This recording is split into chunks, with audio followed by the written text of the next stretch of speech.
Hey cousins, welcome to Brown Liquor and Bad Ideas. Welcome, cousins, to this episode of Brown Liquor and Bad Ideas.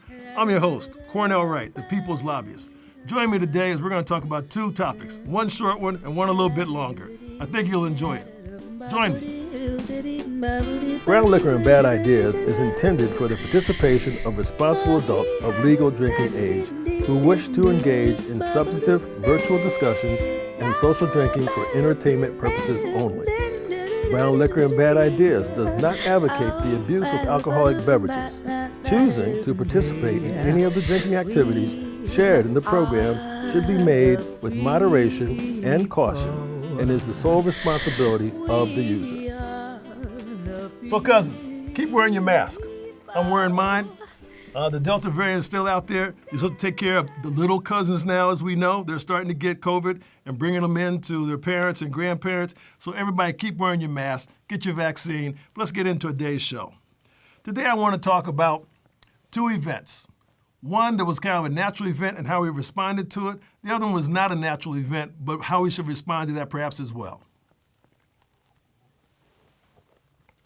So cousins, a couple weeks ago, we had a hurricane go in and impact a lot of our cousins on the Gulf of Mexico coast, right? In particular in Louisiana, large areas were flooded. I believe all the areas, at one point in time, from what I hear, the storm surge was so significant around New Orleans area that the Mississippi River was flowing backwards. Think about that, cousins. The mighty Mississippi was flowing backwards because of the storm surge associated with that hurricane. It's amazing. But so here's what happened. A number of power companies in my area, and I live in Connecticut up in the Northeast, they were then correctly and dutifully and in support of cousins in those Gulf states sending down their crews. All right? And so I noticed they had multiple trucks and multiple crews and all this, and I don't understand all the mechanics and who paid who and whatever's behind it. But here's the idea, cousins. They were driving from Connecticut to Louisiana. Even if you had tandem drivers going back and forth, that still was going to take a lot of time, and it was going to impact the work, I contend, of the people getting the work done.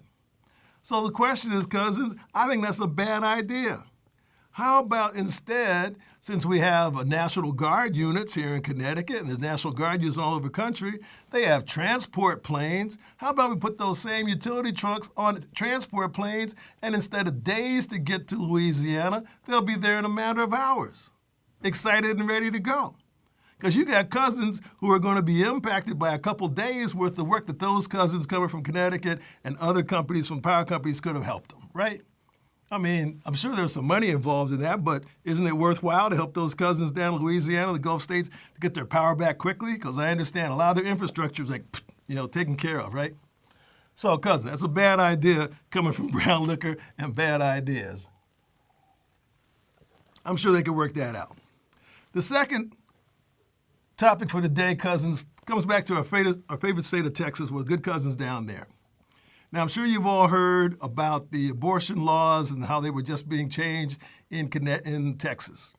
And so, if you will, there was also earlier, I think I talked about how the election laws had been modified in Texas to be pretty egregious, in my opinion, and by the way, not as democratic as I think we could all agree they should be. However, so there's a model that appears to be occurring because, as with the voting laws, the abortion laws came in the same model. To my understanding, you can check me if I'm wrong, it turns out that it was done at night by the legislature. The governor signed it at night. There was no cameras, and aside from which, there was not even any debate associated with the legislation that was coming forward. So I'm sorry, cousins, if you have a majority, I think majority Republicans, and then they make a decision, and there's no public debate, no sentiment, no engagement, under the dark of night, as they would say, and then all of a sudden you wake up the next morning and these are your laws? Cousin, I mean, certainly that must be within the legal parameters of the state, but is that really the way that cousins would want to be able to manage and dictate and govern over each other? Help me with that, okay? So now we have these relatively specific laws in regards to abortion in the state of Texas. To me, cousins, abortion is a very personal decision. It's a very personal decision. I understand there's religious overtones. I understand there's moral overtones. But at the end of the day, it's a personal decision. And I believe, as the words are being used, is that her body, her choice. Okay? And I don't know how many of you cousins have been in a situation where you have to deal with a decision forthcoming regarding whether you should or shouldn't have a child, okay, because of a pregnancy, or for whatever the reasons there were. Because, cousins, I've been around long enough. I was around before there was Roe v. Wade. And cousins who needed abortions still got them. Unfortunately, after that, it didn't stop extramarital affairs, activities. Come on, right? There was still incest. There was still rape. There was still marriage situations in which people didn't want to have children for whatever reasons. There were a lot of factors that go into those decisions, not just simply yes or no. And so my opinion is, and you make your own call as to where you are with that, but that's an individual call. But the real underlying point to me, cousins, is that personal call significant enough to be as divisive as it is within our country, considering all the other things we are confronted with? All the other things, cousins. And if you look at the statistics I've seen from the CDC, and there was another organization also looked at that, the number of abortions that could be identified, recognized as patient-client privileges, has been going down in our country for the last 10 years. So whatever the modifications, whatever the orientations are of starting to reduce them, its numbers going down, not up. The key question, cousins, is should we be as divided on this concept as we are? My answer is no. That's dividing us on doing some more important things that we need to take care of, all the cousins, and not specifically gravitating people to one way or the other on something that at the end of the day is a personal decision. So, cousins, let's take a little bit more of a cut on this whole thing. That's my personal opinion, right? Okay, you make your own call on that. We can talk about that. It's been debated. I'm sure there's going to be more, maybe as a result of my comments. But so here we are. Let's look at Texas. Now, Texas has just come in with this rather, let's call it strict, for lack of better phraseology, concept regarding abortion. Texas still has a death penalty. Cousins. So we can prevent you from having an abortion, but the state can in fact kill you if in fact they think that's appropriate, right? And we all have heard over the last 20 months or so how Texas has had, say, conflicting positions on wearing masks, conflicting positions on getting the vaccine for COVID, which is in fact killing people, not only in Texas, but other places that people from Texas go. And you're going to tell me now that what, you're being consistent about loving life? So come on, cousins. You can't say I love life on one side, and here's on these other aspects I'm going to ignore it and pretend like it's not true. So show me consistency, and you get a lot more respect from me. Inconsistency, I think I have an issue with that. So got that dynamic, cousins. So here's the other piece. Just after the legislature in Texas decided to have this new legislation, the Supreme Court in Mexico decided to legalize abortion. Now, cousins, I understand that for religious purposes, our Catholic cousins and the Vatican, I believe they have a very strict and consistent position about abortion. Mexico is the second largest country in the world of their population of Catholics. And they have decided, at least from the Supreme Court level, we haven't heard from the religious leaders at this point in time, but from the Supreme Court, they identified that that's going to be legal in Mexico. So what does that mean? Are we going to have cousins from Texas going to Mexico to get abortions when they need it? Come on, cousins, think about that for a minute. All right? So if you start looking at that whole thing, it starts to be more confusing and complex. We got the way in which the law came into effect. We got the impacts of the law. And then the last piece I'd like to bring to you regarding it being a bad idea, help me with this, is that it turns cousins against cousins.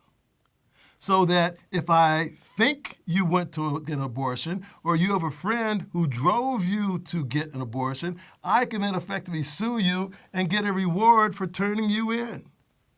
Cousins, let's go back and look at that. Aside from that being vigilante justice, okay, it also goes back to the Compromise of 1850 and the whole Fugitive Slave Act, in which because slaves could escape from the South or whomever, run north, and so you were duty-bound to return this property back to its owner, ignoring all of the aspects of what we as Americans think are critical and important. Honesty, charity, engagement, helping people who are in bad ways, all those kind of things. But no, the law said you had to turn this person who was a slave, because they were considered to be a slave, to be chattel, back to their owner. That was the Fugitive Slave Act. That's once again turning cousins against cousins for the impact of who and the benefit of whom.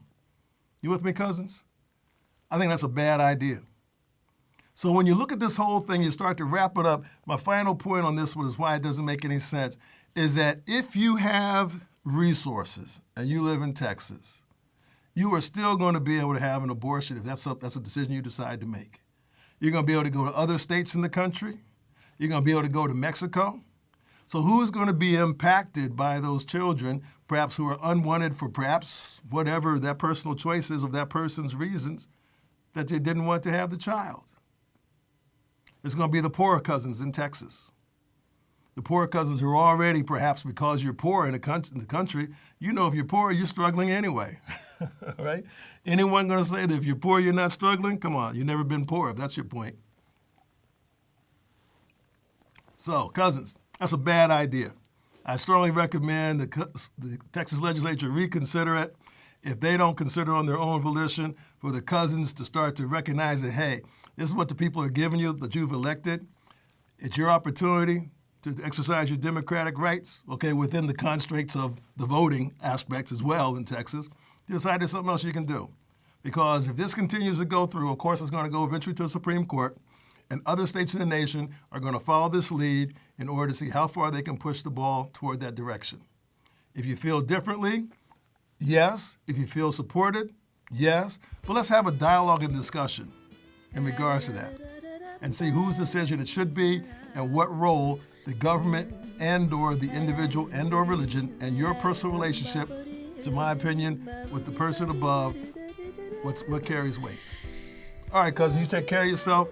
It's a sensitive topic, but everybody needs to weigh in on it to their best opinion and make sure that if you believe in freedom, that you in fact have the freedoms that are appropriate. Okay? That's an individual call. Not a call about mass freedom. That's for all of us. See the difference, cousins? All right, you take care of yourselves. See you next week on Brown Liquor and Bad Ideas. We are the people.